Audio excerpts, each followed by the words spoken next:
하나님 말씀 보겠습니다. 하나님의 말씀은 마가복음 16장 14절에서 18절 말씀입니다. 그 후에 11 제자가 음식 먹을 때에 예수께서 그들에게 나타나사 그들의 믿음 없는 것과 마음이 안악한 것을 꾸짖으시니 이는 자기가 살아난 것을 본 자들의 말을 믿지 아니함이려라. 또 이르시되 너희는 온천하에 다니며 만민에게 복음을 전파하라. 믿고 세례를 받는 사람은 구원을 얻을 것이요 믿지 않는 사람은 정죄를 받으리라. 믿는 자들에게는 이런 표적이 따르리니 곧 그들이 내 이름으로 귀신을 쫓아내며 새 방언을 말하며 다 같이 읽겠습니다. 뱀을 집어 올리며 무슨 독을 마실지라도 해를 받지 아니하며 병든 사람에게 손을 얹은즉 나으리라 하시더라. 아멘. 만민에게 복음을 전파하라는 제목으로 하나님의 말씀을 전하겠습니다. 이제 날씨가 따뜻해지고 봄꽃이 아름답게 피니 사람들의 얼굴이 밝아졌어요. 그리고 활동도 이제 많이 하는 계절이 되었습니다. 이와 같이 인생에도 계절이 있습니다. 그래서 우리는 지금 어느 계절에 살고 있는가 한번 생각해 봤으면 좋겠습니다. 때를 따라서 성장하는 봄의 계절이 있고 이제 성장해서 가정을 이루고 직장을 가지며 사회를 위하여 열심히 하는 또 여름의 계절이 있습니다. 인생에 여름의 계절이 있고 여름이 지나면 인생을 정리하는 가을이 오고 또 겨울이 오고 있습니다. 그런데 여기서 중요한 것은 인생의 계절을 어떻게 하면은 이 만물이 소생하는 이렇게 아름답게 꽃을 피는 이런 봄 같은 인생으로 하나님 나라 가는 그날까지 살 수 있을까? 그것을 한번 우리가 생각을 하고 점검해 보아야 될 줄로 믿습니다. 그것은 우리가 하나님을 만날 때 비로소 인생의 계절이 변화된다는 거죠. 아무리 젊어도 하나님 안에 있지 않고 하나님 믿지 아니하면 인생의 계절이 봄이 아니라는 거예요. 그러나 우리가 나이를 먹어가도 하나님 안에서 하나님의 자녀로 살게 되면 항상 인생이 봄이 된다고 말씀을 합니다. 또 힘을 얻게 될 것이라고 말씀합니다. 지금 딱 좋은 날씨인데 책 읽기에도 좋지만 전도하기 딱 좋은 날씨입니다. 한여름은 또 전도하기가 쉽지 않죠. 그래서 이 전도하기 좋은 계절에 우리가 예수님 그리스도를 믿어서 그 매섭던 겨울의 그 추위 또 겨울의 인생을 살고 있는 사람들을 봄의 인생을 살게 만드는 것이 올 지금 봄에 우리에게 주어진 사명이라고 볼 수 있겠습니다. 그래서 봄처럼 소망을 가지고 살 수 있도록 항상 걱정 근심하고 고민하는 것이 아니고 그래도 나는 하나님의 아들 딸인데 나는 이 땅에서 성공했다. 하나님을 믿었기 때문에 내 영원한 삶이 보장됐다고 하는 그런 복음을 전파하는 우리들이 되시기를 바랍니다. 이 프린스턴 대학의 어떤 학생은 다음과 같이 자신의 고민을 털어놓았다고 합니다. 나는 날마다 기도를 열심히 하며 성경을 읽고 암송까지 합니다. 학교의 신앙 집회는 한 번도 빠진 적이 없습니다. 하지만 한 사람도 내 전도를 받고 그리스도인이 된 사람은 없습니다. 제가 무엇이 잘못되었을까요? 이렇게 고민을 상담했다고 합니다. 아마 이 학생의 고민은 경건하게 살고자 노력하는 대다수의 기독교인들이 겪고 있는 고민이라고 볼 수 있겠습니다. 예수님은 성도인 우리들에게 복음적인 삶, 즉 복음을 위하여 살도록 요구하고 계십니다. 예수님은 영광스러운 승천을 앞두고 제자들의 가슴에 지상 명령을 주셨어요. 그 지상 명령은 오늘 마가복음 16장 15절 말씀입니다. 또 이르시되 다니며 전파하라. 다니며 축약을 하면은 전파하라.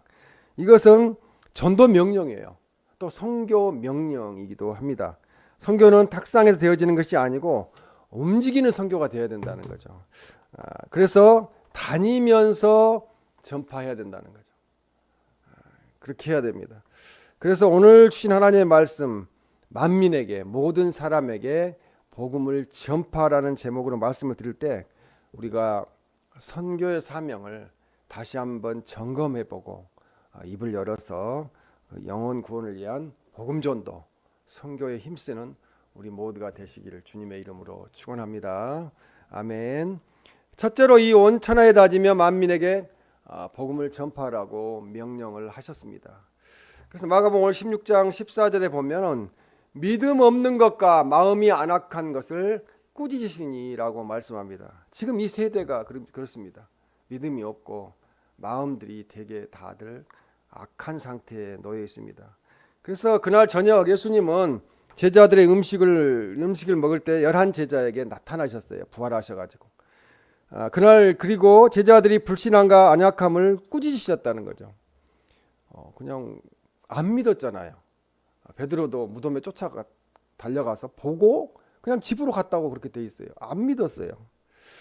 믿었다면은 주님을 찾아 나서든지 아니면 기다렸어야 되는 거죠. 그들은 부활에 대한 직접적인 증언을 듣고도 믿지 않았습니다. 지금 이 시대가 그렇습니다. 주님이 부활하신 정도가 아니고 승천하셨다가 이 땅에 다시 재림 예수로 오신다고 말씀을 하셨는데도 안 믿고 있는 그런 사람들이 대부분입니다. 전도를 하다 보면은 복음을 잘 받아들이는 사람을 만나기도 하지만 대부분 기독교인들에게 상처를 받고 특히 뭐 이렇게 중직자들에게 상처를 받고 복음에 대한 거부감을 가진 사람들 또 기독교를 싫어하는 사람들을 만나게 됩니다. 그러면은 전도하면서부터 벽에 부딪히게 되는 거죠. 말을 꺼내는 것 자체가 힘든 상태에 놓이게 됩니다. 또 어떤 때는 무안을 당하기도 해요. 그래서 제가 누굽니다 이야기를 안 꺼내고 그렇게 이야기를 한 경우도 많이 있습니다. 간혹 전도하시면서 감정이 격해지시는 분도 있어요. 자기는 너무 많은 걸 알고 있고 주님을 만났는데 이걸 상대방에게 전달을 해줘야 되겠는데 꽉 막혀 있으니까 막 그냥 분을 내는 분들도 있습니다. 그러나 우리는 전하고 권하기만 하면 된다는 거죠. 그 성령님이 나머지 문제는 알아서 하시기 때문에 그렇습니다. 하나님께로 돌아오게 해달라고 하나님께 기도하고 맡겨야 됩니다. 주변의 형제 자매들 친척들도 마찬가지예요. 강압적으로 안 돼요. 강압적으로 절대 안 되고 복음 전도하면은 그냥 등 돌리고요. 친구 관계도 그냥 친구 아닌 걸로 바뀌기도 합니다. 가끔은 내가 나서서 해결하려고 합니다만 그럴 때 그들에게 맞서지 않으면서 정중하게 복음을 전하는 것이 지혜라는 거죠. 강압적인 것은 안 된다는 거죠. 마태복음 10장 오늘 16절에 보면 양을 이리 가운데로 보낸 것 같도다 그렇게 말씀하고 있어요. 그러니까 우리가 하나님의 양이잖아요. 근데 이리 가운데 가가지고 전도를 하는 거예요. 그러니까 우리가 잡혀 먹히지 않으려면 우리가 기도밖에 없죠. 하나님이 우리가 영적으로 승리하게 하게 해주시라고 기도를 해야 됩니다. 그래서 이 증인의 삶을 살기 위해서는 늘 성령 충만함을 구해야 돼요. 하나님이 그렇게 하게 해주셔야 됩니다. 시험에 빠지지 않고 사탄의 해방으로부터 보호받기 위해서는 항상 깨어서 기도해야 된다는 거죠. 우리가 그 전도하다가 이렇게 저도 그 말은 하지 말 건데 하는 때가 있어요. 말에 실수가 많은 거죠, 다들. 그래서 더 그냥 다른 말로 전도를 권해볼 건데 상대방이 아파하는 상처 부분을 건드려서는 안 된다는 거죠. 그것도 변명을 해서는 안 된다는 거죠. 그것은 그게 아닌데요. 이렇게 나가면 안 된다. 복음을 들고 이리들이 우글거리는 세상으로 가는 제자들에게는 지혜가 있어야 된다는 거죠. 그래서 오늘 본 말씀은 주님께서 부활하신 후 사랑하는 제자들에게 나타나셔서 사명을 주셨다는 거예요. 우리는 이 세상을 떠나는 그날까지 사명을 감당해야 됩니다. 저도 지금 가장 두려운 게 하나님 앞에 섰을 때 너 뭐하러 왔느냐 그런 이야기 들을까 염려가 되는 거죠. 사명 감당 제대로 했느냐 이게 염려가 되는 거예요. 사명은 바로 부활하신 예수님이 마가복음 16장 오늘 15절에 또 이르시되 너희는이라고 이야기해요. 너희는 우리 모두를 지칭해서 말씀하시는 거예요. 성경 명령은 예수님이 하신 절대적인 명령입니다. 선택이 아닌 필수라는 거죠. 우리 전체에게 주신 거라는 거죠.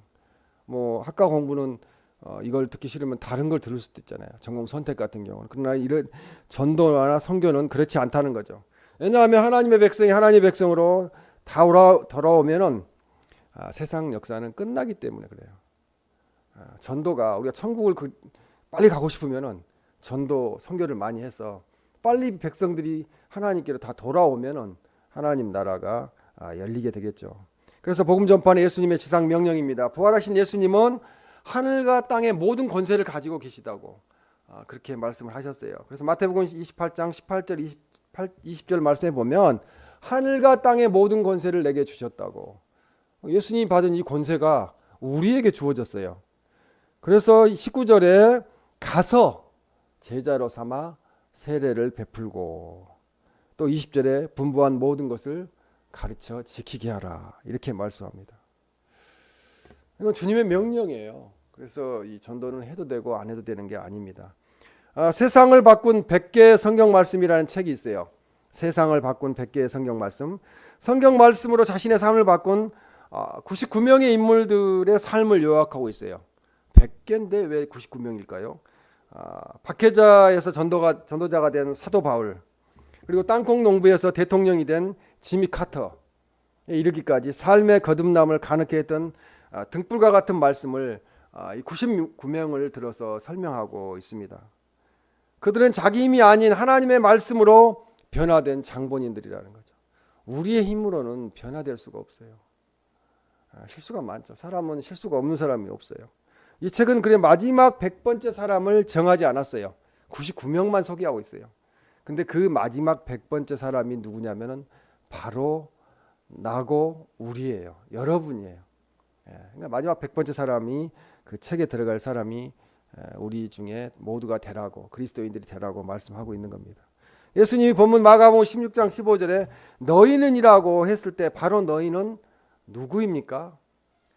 여기서 너희는 직접적인 의미로는 예수님의 제자들이고, 넓은 의미로는 선교지에 살고 있는 100번째에 들어가야, 세상에 바꾼 100명, 100개의 성경 말씀 중에 들어가야 할 그 사람이 바로 너희는이라는 거죠.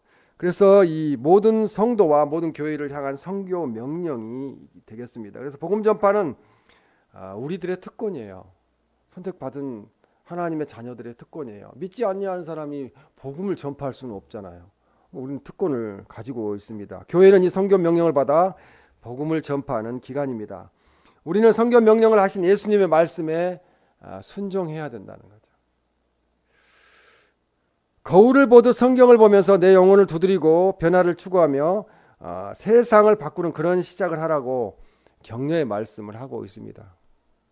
예전에 하루에 2명씩 전도하고 목표를 정하고 전도를 해봤는데, 아침에 1명, 오후에 1명 해봤는데, 그때는 80년대 이럴 때는 전도가 잘 됐어요. 되게 잘 받아들였어요. 이제 갈수록 아예 그냥 바빠요, 다. 그리고 듣는 것 자체를 싫어하는 그런 세상에 지금 우리가 살고 있습니다. 거울을 보듯 성경을 보면서 내 영혼을 두드리고 우리가 변화를 촉구해야 됩니다. 세상을 바꾸는 그런 시작을 우리로부터 시작을 해야 돼요. 내가 변하지 않고는 전도가 되지 않아요. 그런데 가장 좋은 전도는 삶으로 보여지는 전도. 그게 어렵죠. 저분은 진짜 저분을 보니까 내가 예수님 믿어야 되겠어. 그런 이야기가 나오게 우리가 삶으로 보여줘야 되는데, 그게 어렵기 때문에 우리는 성령님을 의지해야 됩니다. 누가복음 4장 43절 44절 말씀에 보면 하나님의 나라 복음을 전하여야 하리니 나는 이 일을 위해 보내심을 받았노라, 이렇게 말씀합니다. 그래서 44절에 갈릴리 여러 해당에서 전도하시더라. 예수님도 전도를 하셨어요. 오셔가지고 전도하시러 오셨다고 그랬어요. 그래서 예수님도 이 동네 저 동네를 다니시며 전도를 하셨는데, 우리가 물질과 사람을 의지하지 말고 오직 하나님만 의지하고 가면은 전도 대상자가 변화가 되더라고요. 구원받는 역사가 일어나게 됩니다. 그래서 우리가 전도되어지는 것을 1명, 2명 체험하게 되면은 그 다음에는 자신이 생겨요. 나와 성령님이 함께 하시는구나. 그래서 입을 열게 됩니다. 그래서 15절에 만민에게라고 말씀하고 있어요. 만민은 모든 피조물을 이야기하는 거죠. 하나님께서 만드신 사람들을 이야기합니다. 그래서 모든 피조물의 대표적인 것이 인간이라는 거죠. 사람이죠. 사람에게 복음을 전파하라고 말씀합니다. 복음은 유대교처럼 어떤 특정한 민족에게 제한되지 않고 모든 민족이 공유하게 되는 생명의 말씀이라는 거죠. 지금 가장 많이 복음을 듣고 또 저기 복음을 받아들여서 예수님을 영접하는 쪽이 아프리카 쪽이에요. 그 아프리카 쪽이 이제 그 산속에 숨어 있는 미전도 그 정도까지 다 종족들이 다 구원받게 되면은 이제 마지막 시대가 오는 건데, 여기서 만민은 각 나라와 각 방언을 쓰는 모든 족속을 의미합니다. 산속에 한 몇백 명이 모여 사는 사람들도 있는데 그 언어가 다르다고 그래요. 그 언어가 다른데 선교사님 들어가서 그 언어를 습득해서 전도를 하기 시작했고 성경을 번역하기 시작하는 것이 한참 되었다는 거죠. 우리는 국내 전도를 위해 힘써 복음을 전파해야 할 사명이 있고 동시에 세계를 향해서 선교를 해야 됩니다. 우리가 보통 이게 같은 말인데 전도나 선교나 국내를 전도라고 그러고 또 해외에 나가서 하는 전도를 선교라고 그렇게 또 선교사님이라고 그렇게 부르고 있습니다. 하나님의 형상을 입은 사람이 있는 곳이라면 어디든지 우리의 선교 활동의 무대라는 거죠. 우리가 살고 있는 이 지역이 또 그곳이 바로 전도 대상자들이 모여 있는 곳이라고 볼 수 있겠습니다. 이 미얀마에서 일하던 저드슨 선교사님은 6년간이나 전도를 했습니다. 그러나 한 사람도 회개하는 사람이 없었습니다. 그러나 그는 결코 낙심하지 않았습니다. 하나님께서 나를 보내신 이상 반드시 나에게 큰 일을 맡기셨을 것이다 하는 소망을 갖게 됐어요. 그 믿음을 잃지 않게 되었어요. 그리고 계속 전도하다가 마침내 세례교인 한 사람을 얻게 됐어요. 한 영혼이 천하보다 귀하죠. 근데 이 6년 만에 한 명의 열매를 얻게 된 거죠. 그 후에 100년이 안 되어서 그 지역이 세례교인이 몇만 명이나 되어 많은 열매를 맺게 되었다고 합니다. 금방 열매를 맺지 않는 것 같아도 열매를 맺는다는 거죠. 추워가지고 이 벚꽃이 피지 않을 것 같아도 피잖아요. 그 세찬 바람 속에서도 조금씩 나오기 시작하는 거죠. 그래서 우리는 하나님께서 언젠가 엄청난 열매들을 맺히게 할 거라는 것을 믿고 한 단계 한 단계 이렇게 전도를 진행해야 될 줄로 믿습니다. 꿈을 가져야 돼요. 내가 몇 명을 전도하게 되겠다. 그런 비전을 가져야 됩니다. 그래서 복음을 전파하라고 15절에 말씀합니다. 복음을 전파하라 만민에게. 복음은 가장 큰 기쁨의 좋은 소식이에요. 한마디로 이야기하면 가장 큰 기쁨의 좋은 소식, 그게 바로 복된 소식이에요. 복음은 바로 하나님의 아들 예수님 그리스도께서 우리의 구주가 되신다는 사실이에요. 죄인들인 우리의 구주가 되신, 구세주가 되시는 분이 예수님이라는 것이 복음입니다. 복음은 바로 하나님이신 예수님께서 성령으로 잉태하사 사람으로 오셨다는 거예요. 그것이 바로 복음입니다. 복음은 예수님께서 죄인을 사랑하사 대속의 죽음을 하셨다는 것, 대신 속죄하셨다는 것이 복음입니다. 복음은 예수님께서 우리를 의롭다 하시기 위해서 장사한 지 사흘 만에 무덤에서 다시 살아나셨다는 거예요. 이것이 바로 온 천하에, 온 세상에 복된 소식이 되었습니다. 복음은 예수님께서 승천하사 하나님 우편에 자정하시고 마지막 날에 다시 오신다는 거예요. 다시 오셔서 믿는 사람들에게는 영생을, 믿지 아니하는 사람들을 엄벌에 처하게 되는 그런 영벌의 심판을 하신다는 것입니다. 그러므로 다른 복음을 없다는 거죠. 다른 복음은 없어요. 예수님 이외에 다른 사람은 구원자가 없어요. 죄악에서 구원, 사망에서 구원, 이것은 오직 예수님 안에서만 얻을 수 있는 축복이라는 거죠. 예수님만이 우리 인생에게 유일한 복음이 되신다는 말씀입니다. 그래서 사도행전 4장 12절에 이렇게 말씀하세요. 다른 이로서는 구원을 받을 수 없나니. 이 한 말씀이면은 왜 다른 사람들을 믿습니까? 다 가짜들이라는 거죠. 갈라디아서 1장 7절에도 보면 다른 복음은 없나니. 예수님 그리스도 이외에 다른 복음은 없다는 거죠. 다만 어떤 사람들이 너희를 교란하여서 천국으로 막 향하여 가고 있는데 못 가게 끌어당기는 거예요. 다른 데로 곁길로 가도록. 그리스도의 복음을 변하게 하려 함이라. 예수님은 우리를 구원하시기 위해서 십자가 못 박혀 돌아가시고 다시 부활하시기까지 하셨는데 그 복음을 바꿔서 다른 어떤 사람을 믿어야 구원받는다는 걸로 바꿔가지고 천국 못 가게 만든다는 거죠. 예수님만이 영생의 복음입니다. 예수님의 그 어느 것도 그 어떤 것도 그 누구도 복음일 수가 없다는 거죠. 복음은 마음이 가난한 자에게 부요함을 줍니다. 마음이 가난한 뭐 물질적으로 가진 건 없어요. 근데 괜히 기뻐요. 아, 내가 하나님 믿게 돼서. 그럼 이것은 나이 들어갈수록 더 그래요. 야, 내가 하나님 믿어서 너무 감사하다. 시간이 너무 빨리 가잖아요. 이렇게 빨리 가는 시간 속에서 이제 언젠가 우리가 가야 되겠죠. 근데 하나님 믿은 것이 은혜다는 것을 고백하게 됩니다.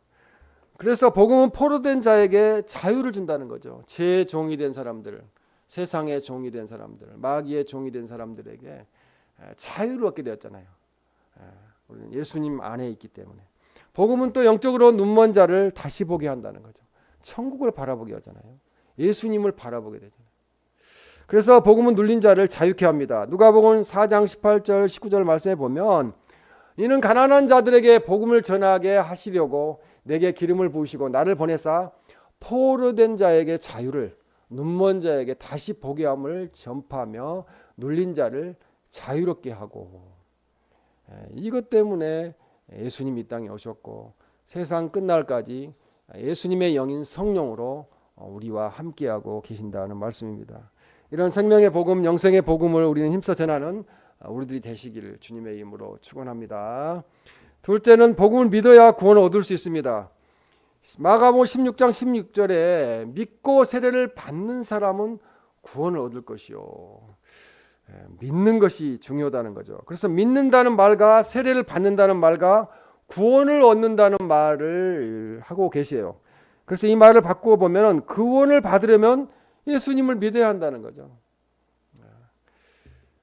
이 말씀이 중요합니다. 그래서 신약 성경의 기자들은 보통 믿는 자와 세례받는 자를 동일시하지만 세례가 구원의 필수 조건은 아니라는 거죠. 믿어야 된다는 거죠. 믿고 세례를 받아야 되는데 세례를 안 받았어도 믿으면은 구원 받는 거예요. 그래서 믿음이 대단히 중요합니다. 믿음이 중요한 이유는 행함으로는 구원을 얻을 수 없다는 거예요. 그러니까 좀 실수했어도 잘못했어도 나 구원이 취소된 건 아니까 그렇지 않다는 거죠.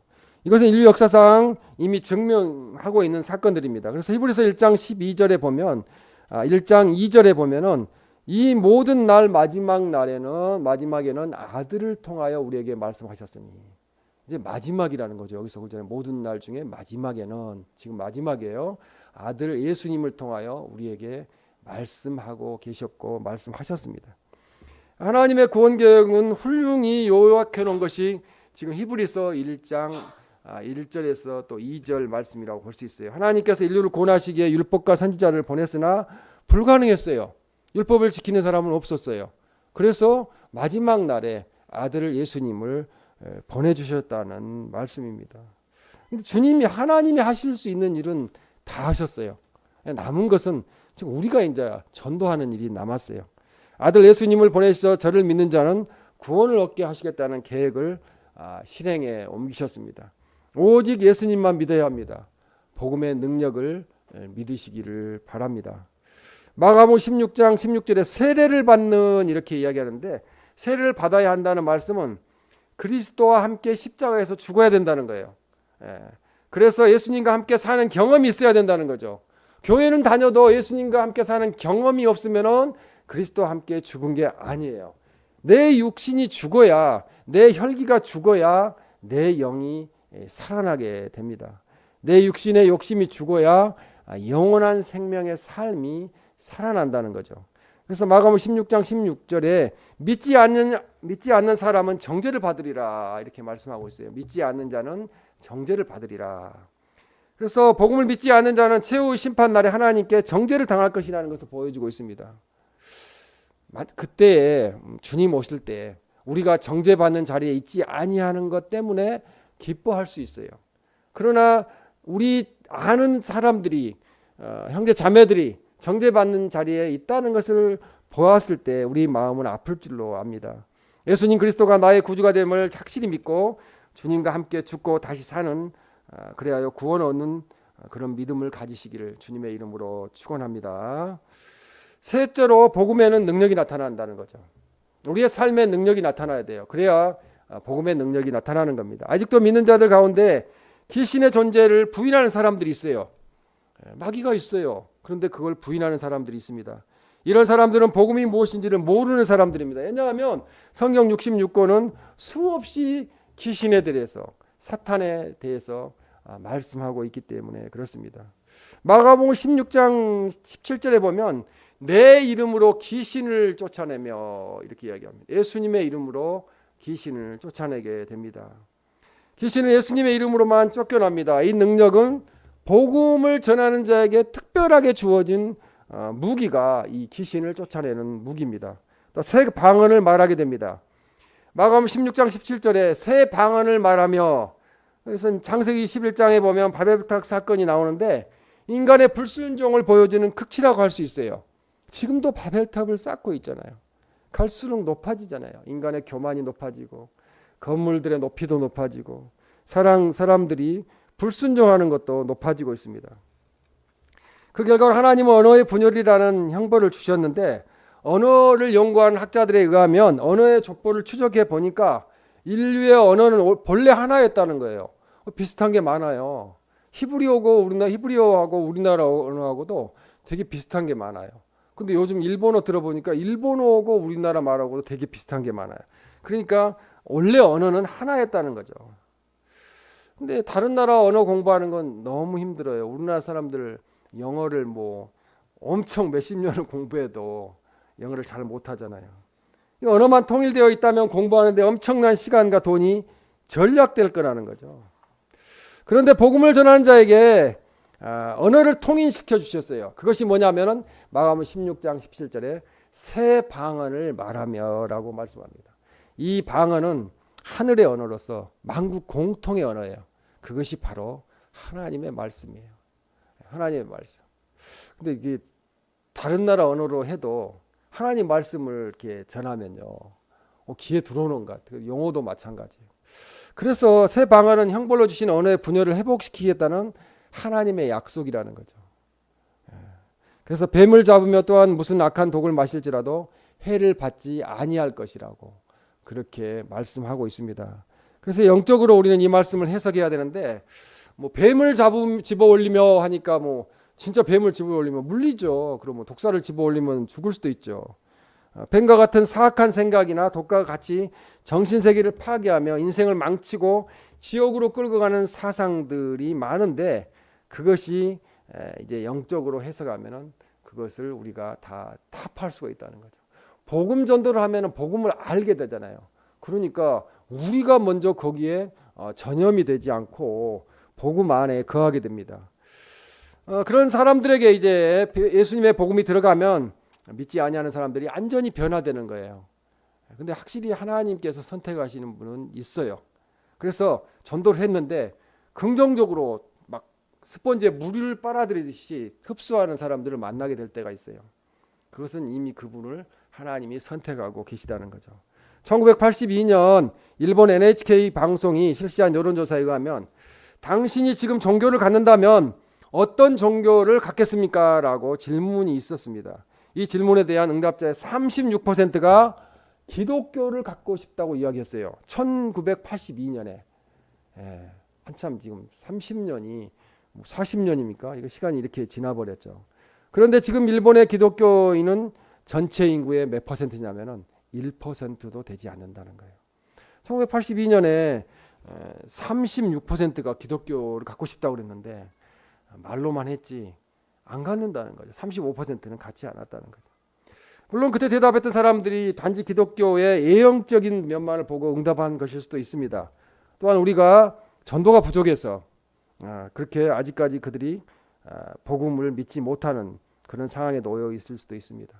그러나 일본 사람들이 또 한국의 우리 백성들이 하나님을 믿지 아니하여도 아프리카 쪽에서 또 다른 미전도 종족들이 예수님을 믿어가지고 지금 하나님의 나라는요 세계적으로는 확장되고 있어요. 확장되고 있어요. 나는 그리스도인이라고 고백하는 사람이 32억 6천만 명이에요. 그러면은 세계 인구의 거의 반이 나는 예수님을 믿는다고 고백하고 있습니다. 지금도 복음의 확장은 계속되고 있고 주님께서는 그리스도인이 우리를 전도자로 부르셨다는 거죠. 내가 왜 사는가에 대해서 내가 무엇 때문에 사는 거지 하고 고민할 게 없어요. 내가 왜 살아요? 전도자로 살아야 되기 때문에 사는 거예요. 전도사님만 전도하는 게 아니에요. 선교사님만 전도하는 게 아니다는 거죠. 그래서 우리는 지금도 이 땅에 존재하는 이유가 복음 전도를 위해서 존재한다는 것입니다. 내 이웃으로부터 바다 건너 이웃한 나라와 세상 끝까지 그리스도인에게 주어진 땅은 무궁무진하다는 거죠. 전도할 수 있는 대상자는. 근데 저는 국내 전도를 위해서 부름 받았어요. 하나님 그렇게 부르셨어요. 그래서 지금 당장 우리나라 또 우리 지금 주변의 분들이 10명 중에 9명이 하나님 안 믿잖아요. 그 얼마나 지금 시급한 상황입니까? 세상의 기업이나 정치적 이해관계가 아니라 믿는 사람들이 그리스도의 복음으로 세계 경영에 나서야 할 때라는 거죠. 근데 뭐 지금 이제 선거가 있습니다만 국회의원들 3분의 1이 예수님 믿는 분들이라고 그러는데 그게 드러나질 않고 있어요. 그게 안타까운 일입니다. 그래서 우리가 그런 사람들을 의지할 게 아니라 복음을 나타내 보여야 한다는 거죠. 복음을 믿어야 효력이 있습니다. 그래야 능력이 나타납니다. 우리 주님이 주신 복음의 능력을 가지고 만민에게 가까운 데부터 바로 옆에 사람부터 복음을 증거하는 전도자들이 되시기를 주님의 이름으로 축원합니다.